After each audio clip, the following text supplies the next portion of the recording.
Welcome to செல்வி சமையல். இன்றைக்கி செல்வி சமையலில் நம்ம ஒரு சூப்பரான குழம்பு ரெசிபி தாங்க பார்க்க போகிறோம். வெந்தய குழம்புங்க. வெந்தய குழம்பு வந்து கசப்பு தட்டாமல் எப்படி செய்கிறதுன்னு நிறையா டிப்ஸு சொல்லியிருக்கேன். வீடியோவை தொடர்ந்து பாருங்கள். நம்மளுடைய உடம்புக்கும் குளிர்ச்சி தரக்கூடியதுங்க. சாம்பார், அரைச்சி விட்ட சாம்பார் இந்த மாதிரி செஞ்சு போர் அடிக்கிறப்ப நீங்கள் இந்த மாதிரி வெந்தய குழம்பு செஞ்சு சாப்பிட்டீங்கன்னா திரும்ப திரும்ப செஞ்சு சாப்பிடுவீங்க. அந்தளவுக்கு சுவையாக இருக்கும். வாங்க இப்போ நம்ம என்னென்ன பொருட்கள் தேவைன்னு பார்ப்போம். 1 டீஸ்பூன் வெந்தயம், 1 டீஸ்பூன் ஜீரகம், 1 டீஸ்பூன் மிளகு, 1 டீஸ்பூன் அரிசி, 2 டீஸ்பூன் மிளகாய்த்தூள், 2 டீஸ்பூன் கொத்தமல்லி தூள், 2 டீஸ்பூன் குழம்பு மிளகாய்த்தூள், அரை டீஸ்பூன் மஞ்சள் தூள், 3 காஞ்ச மிளகாய், அரை டீஸ்பூன் பெருங்காயத்தூள், அரை டீஸ்பூன் கடுகு. சின்ன வெங்காயம் ஒரு 30 சின்ன வெங்காயத்தை எடுத்துக்கோங்க, தோல் உரிச்சிட்டு கட் பண்ணாமல் முழுசாக. கொத்தமல்லி இலைகள், கருவேப்பிலை, 2 தக்காளி, 10லேருந்து 12 பூண்டு பல் எடுத்துக்கோங்க. சின்ன வெங்காயம் போட்டு வச்சா வெந்தய குழம்பு ரொம்ப டேஸ்ட்டாக எம்மியாக இருக்கும். ஒரு சிறிய லெமன் சைஸ் புளியை வந்து தண்ணியில் ஊற வச்சு வச்சுருக்கேங்க. இப்போ நம்ம இதுக்கு வந்து ஒரு பவுடரை வந்து வறுத்து பொடி பண்ணணும். அதுக்கு நம்ம முதல்ல அடுப்பு ஆன் பண்ணிவிட்டு ஒரு பேன் வச்சுக்கலாம். பேனில் 1 டீஸ்பூன் வெந்தயம், 1 டீஸ்பூன் சின்ன ஜீரகம், 1 டீஸ்பூன் மிளகு ஆட் பண்ணிக்கிங்க. ஆட் பண்ணிவிட்டு அது கூட 1 டீஸ்பூன் அரிசி, நீங்கள் பச்சரிசி, புழுங்கல் அரிசி, எந்த அரிசி வேணாலும் ஆட் பண்ணிக்கலாம். இப்போ இதை 4யும் நல்லா பொன்னிறமாக வறுத்துக்கணும். வெந்தயத்தை ரொம்ப கசப்பு தட்ட விடக்கூடாது. ரொம்ப கருகிடுச்சுன்னா கசப்பு அதிகமாக வரும். அதனால் அடுப்பை வந்து சிம்மில் வச்சு ஒரு 2 நிமிஷம் வறுத்திங்கன்னா பாருங்கள், அரிசியோட கலர்லாம் நல்லா பொரிஞ்சு வெள்ளை கலராக மாறி இருக்குது. வெந்தயமும் கரெக்டாக பொரிஞ்சிருச்சு. இப்போ அடுப்பை ஆஃப் பண்ணிவிட்டு இதை ஒரு மிக்ஸி ஜாரில் ட்ரான்ஸ்ஃபர் பண்ணிக்கலாங்க. ட்ரான்ஸ்ஃபர் பண்ணிவிட்டு அதை ஆற விட்டு பவுட்ரு பண்ணி எடுத்துக்கலாங்க. இப்போ வாங்க நம்ம வெந்தய குழம்பு எப்படி செய்கிறதுன்னு பார்ப்போம். அடுப்பு ஆன் பண்ணிவிட்டு அடுப்பில் ஒரு வானல் வச்சுக்கிங்க. வானல் சூடான பிறகு நல்லெண்ணெய் ஒரு 4 ஸ்பூன் ஆட் பண்ணிக்கிங்க. எண்ணெய் கொஞ்சம் இதுக்கு அதிகமாக தேவைப்படும் வெந்தய குழம்புக்கு. அதுவும் நல்லெண்ணெயில் செய்கிறப்ப சுவை சூப்பராக இருக்குங்க. அதனால் முடிஞ்ச அளவுக்கு நல்லெண்ணெயில் செஞ்சு சாப்பிடுங்க. மற்ற எண்ணெய் யூஸ் பண்ணலாம், அதோட டேஸ்ட் இதில் கொஞ்சம் நல்லாயிருக்கும். எண்ணெய் சூடான பிறகு வெந்தயம், கடுகு, மிளகு, ஜீரகம் கொஞ்சம் ஆட் பண்ணிக்கிங்க. மொத்தத்துக்கு சேர்த்து ஒரு டீஸ்பூன் ஆட் பண்ணிவிட்டு நல்லா பொரிய விடுங்க.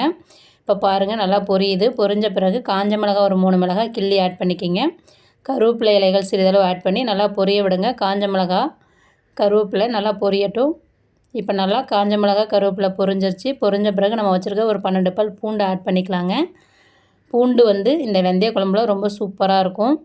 பூண்டை வந்து முழுமையாக இந்த நல்லெண்ணெயில் நல்லா நீங்கள் வதங்க விடணுங்க. நல்லா ப்ரௌன் கலர் ஆகணும். பாருங்கள் நல்லா லைட் ப்ரௌன் கலராக ஆகி நல்லா பொரிஞ்சிருச்சு பூண்டு. அதோட நிறம் மாறி இருக்குது பாருங்கள். இந்த அளவுக்கு பூண்டு நிறம் மாறின பிறகு நம்ம உரித்து வச்சுருக்க சின்ன வெங்காயம் ஒரு 30 சின்ன வெங்காயம் ஆட் பண்ணிக்கிங்க. சின்ன வெங்காயம் போடலை எங்கள்கிட்ட இல்லை, நாங்கள் பெரிய வெங்காயம் சேர்க்கணுன்னா நீங்கள் 2 பெரிய வெங்காயம் ஆட் பண்ணிக்கிங்க. ஆனால் சின்ன வெங்காயம் சேர்த்து செய்கிறப்ப தான் அதோடய சுவை சூப்பராக இருக்குங்க. சின்ன வெங்காயம் ஆட் பண்ணிவிட்டு சின்ன வெங்காயத்தை நல்லா கண்ணாடி பதம் வர வரையும் 2 நிமிஷம் நல்லா வதக்கிக்கிங்க. இப்போ பாருங்கள் வெங்காயம் நல்லா வதங்கி அதோட நிறம் நல்லா மாறி கண்ணாடியாக நல்லா வதங்கியிருக்குங்க. இந்த நல்லெண்ணெயிலே நல்லா வதங்கணும். இப்போ வெங்காயம், பூண்டு நல்லா வதங்கிடுச்சு. வதங்கின பிறகு நம்ம பொடியாக கட் பண்ணி வச்சுருக்கிற தக்காளி ஒன்று ஆட் பண்ணிக்கலாங்க. பொடியாக கட் பண்ணிவிட்டு ஆட் பண்ணிக்கிங்க. அது கூட தேவையான அளவு மஞ்சத்தூள் ஆட் பண்ணிக்கிங்க. குழம்புக்கு தேவையான அளவு மஞ்சத்தூள் ஆட் பண்ணிவிட்டு தக்காளி, வெங்காயம் நல்லா நைஸாக வதங்கி வரணுங்க. தக்காளி நல்லா பேஸ்ட்டாக வதங்கணும். நீங்கள் அரைச்சி ஊற்றுறதோட இந்த மாதிரி எண்ணெயிலேயே வதக்கிட்டு செய்கிறப்ப அந்த குழம்போட சுவை வந்து சூப்பராக இருக்கும். இப்போ பாருங்கள் தக்காளி நல்லா வதங்கிடுச்சு. வதங்கின பிறகு நல்லா மிக்ஸ் பண்ணி விடுங்க. இப்போ வெங்காயம், தக்காளி, பூண்டு எல்லாமே சூப்பராக வதங்கின பிறகு நம்ம மசாலா தூள் ஆட் பண்ணிக்கலாங்க.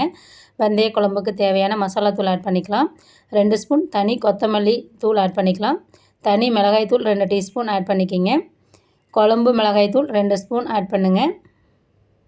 ஆட் பண்ணிவிட்டு அது கூட கொத்தமல்லி இலைகள் இந்த ஸ்டேஜில் சிறிதளவு போட்டிங்கன்னா அந்த ஃப்ளேவர் வந்து சூப்பராக இருக்கும். அதனால் கொத்தமல்லி இலைகள் சிறிதளவு ஆட் பண்ணிவிட்டு மசாலாவில் இருக்கிற பச்சை வாசனை போகிற வரையும் நல்லா மிக்ஸ் பண்ணிவிட்டு ஒரு 2லேருந்து 3 நிமிஷம் நல்லா குக் பண்ணுங்கள்.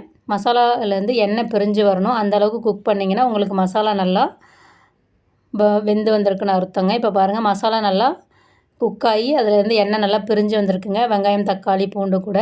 இப்போ இதை நல்லா மிக்ஸ் பண்ணிவிடுங்க. மிக்ஸ் பண்ணிவிட்டு அடுப்பை சிம்மில் வச்சுட்டு நான் ஒரு சின்ன லெமன் சைஸ் புளி எடுத்து வச்சுருக்கேங்க. அந்த புளி கரைசலை வந்து இப்போ ஆட் பண்ணிக்கலாங்க. அடுப்பை சிம்மில் வச்சுட்டு ஆட் பண்ணுங்கள். ஆட் பண்ணிவிட்டு தேவையான அளவு தண்ணி ஆட் பண்ணிக்கலாங்க. நான் இன்றைக்கி வைக்கிற குழம்பு வந்து ஒரு 4லேருந்து 5 பேர் சாப்பிட்லாம், அந்த அளவுக்கு இருக்குங்க. ஒரு 500 ml தண்ணி ஆட் பண்ணியிருக்கேங்க. ஆட் பண்ணிவிட்டு நல்லா மிக்ஸ் பண்ணிக்கிறேன். மிக்ஸ் பண்ணிவிட்டு இப்போ நம்ம வெந்தய குழம்புக்கு தேவையான அளவு உப்பு ஆட் பண்ணிக்கலாங்க. உப்பு ஆட் பண்ணிவிட்டு நல்லா மிக்ஸ் பண்ணிக்கிங்க. மிக்ஸ் பண்ணிவிட்டு மூடி போட்டு இதை ஒரு 10லேருந்து 15 நிமிஷம் சிம்மில் வச்சு வேக வைக்கணுங்க. இப்போ நான் மூடி போட்டுட்டேன். இடையில ஒரு 2 நிமிஷம் ஆயிருக்கு. இப்போ நல்லா கொதி வந்திருக்கு பாருங்கள். நான் திறந்து காமிக்கிறேன். கொதிக்குது. ஒரு தடவை நல்லா கிளறி விட்டுக்குங்க. கிளறி விட்டு திரும்பவும் நீங்கள் மூடியை வச்சு க்ளோஸ் பண்ணிவிட்டு ஒரு 15 நிமிஷம் ஓப்பன் பண்ணி பார்த்தீங்கன்னா உங்களுக்கு வந்து எண்ணெய்லாம் பிரிஞ்சு சூப்பராக குக் ஆகி வந்திருக்குங்க குழம்பு. இப்போ ஒரு 5 நிமிஷம் 5லேருந்து 6 நிமிஷம் ஆயிருக்கு. நல்லா குக் ஆகிட்டுருக்குங்க குழம்பு. இந்த மாதிரி செய்கிறப்ப உங்களுக்கு வந்து கசப்பு தட்டாதுங்க குழம்பு வந்து. இப்போ நான் திரும்ப மூடி வச்சிட்டேன். ஒரு 15 நிமிஷம் ஆயிடுச்சு. இப்போ நான் ஓப்பன் பண்ணுறேன். எண்ணெய்லாம் நல்லா பிரிஞ்சு நல்லா குக் ஆகி வந்திருக்கு பாருங்கள். வெந்தய குழம்பு அவ்வளோ ஒரு சூப்பராக இருக்குங்க. இன்றைக்கி வச்சு சாப்பிட்றதோட 2 நாள் கழித்து சாப்பிட அதோட சுவையும் மனமும் சூப்பராக இருக்குங்க. நல்லெண்ணெயும் அந்த புளி கூட சேர்ந்து அது குக் ஆகிறதுனால சூப்பராக இருக்கும். இப்போ இந்த ஸ்டேஜில் பெருங்காயத்தூள் ஆட் பண்ணிக்கலாங்க. நீங்கள் பெருங்காய கட்டியாக ஆட் பண்ணிங்கன்னா நீங்கள் தாளிக்கிறப்ப ஆட் பண்ணியிருக்கலாம். நான் தூள் சேர்க்குறதுனால இப்போ ஆட் பண்ணிக்கிறேன். இப்போ நம்ம வறுத்த அந்த மிளகு, ஜீரகம், வெந்தயம், அரிசி பவுடரை வந்து 2 டேபிள் ஸ்பூன் ஆட் பண்ணிக்கிங்க. ஆட் பண்ணிவிட்டு ரொம்ப நேரம் குக் பண்ணக்கூடாது. ரொம்ப நேரம் குக் பண்ணிங்கன்னா உங்களுக்கு வந்து வெந்தய குழம்பு கசக்கிற மாதிரி இருக்கும். ஒரு 2 நிமிஷம் மட்டும்தான். ஒரு கொதி வந்தோடனே நீங்கள் ஆஃப் பண்ணிடலாம். இந்த மசாலா சேர்த்த உடனேயுமே உங்களுக்கு குழம்பு நல்லா கெட்டியாக இருக்குங்க. ரொம்ப தண்ணியாக வைக்கக்கூடாது. இந்த குழம்பு கெட்டியாக இருந்தால் தான் சூப்பராக இருக்குங்க. இப்போ இது மேலே கொஞ்சம் கருவேப்பிலை இலைகள், கொஞ்சம் கொத்தமல்லி இலைகளை தூவிக்கலாங்க. மேலே கொஞ்சம் பச்சை நல்லெண்ணெய் ஆட் பண்ணிக்கிங்க. நம்ம ஏற்கனவே சுட்டு யூஸ் பண்ணாத எண்ணெயாக இருக்கணும். அப்போ தான் ரொம்ப சுவையாக இருக்கும். ஆட் பண்ணிவிட்டு இப்போ இதை நல்லா மிக்ஸ் பண்ணுங்கள். மிக்ஸ் பண்ணிவிட்டு நீங்கள் அடுப்பை ஆஃப் பண்ணிடலாம். உடனே நீங்கள் ஆஃப் பண்ணிவிட்டும் சேர்க்கலாம், ஆனில் இருக்கப்பையும் சேர்க்கலாம். ஒன்றும் பிரச்சனை இல்லை. ஆனால் உடனே நீங்கள் ஆஃப் பண்ணிடணும். இப்போ நமக்கு சூப்பரான சுவையான வெந்தய குழம்பு தயாராகிடுச்சிங்க. இந்த வெந்தய குழம்புல அப்பளம் தொட்டுவிட்டு சாப்பிட்டா சூப்பராக டேஸ்ட்டாக இருக்குங்க. இதே மாதிரி நீங்களும் உங்கள் வீட்டில் வெந்தய குழம்பு செஞ்சு சாப்பிட்டு பார்த்துட்டு எப்படி இருந்ததுன்னு சொல்லுங்கள். நம்ம சேனலை லைக் பண்ணுங்கள், ஷேர் பண்ணுங்கள், சப்ஸ்கிரைப் பண்ணுங்கள், கமெண்ட் பண்ணுங்கள். Thank you very much.